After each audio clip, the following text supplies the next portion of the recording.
Hello అందరికీ, ఇది ఈరోజు మినీ వ్లాగ్. ముందుగా అందరికీ కూడా శ్రీరామనవమి శుభాకాంక్షలు.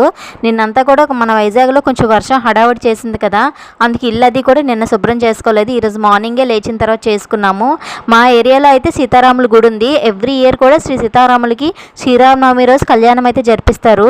మేము కూడా ఇంట్లో దీపారాధన చేసుకున్న తర్వాత టెంపుల్కి అయితే వెళ్ళాము. మేము వెళ్ళేసరికి అయితే కళ్యాణం ఇంకా స్టార్ట్ చేయలేదు. ఇంకా పాపకి కొంచెం హెల్త్ బాగాలేదని చెప్పి దేవుడికి దండం పెట్టేసుకొని ఇంటికి వచ్చేసాము.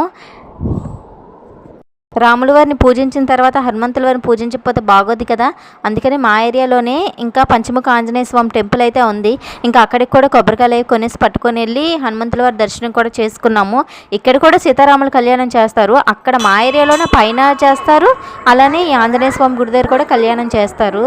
కానీ ఇక్కడ కూడా ఈరోజు ఉండలేదు, దేవుడు దర్శనం చేసుకొని ఇంటికి వెళ్ళిపోయాము.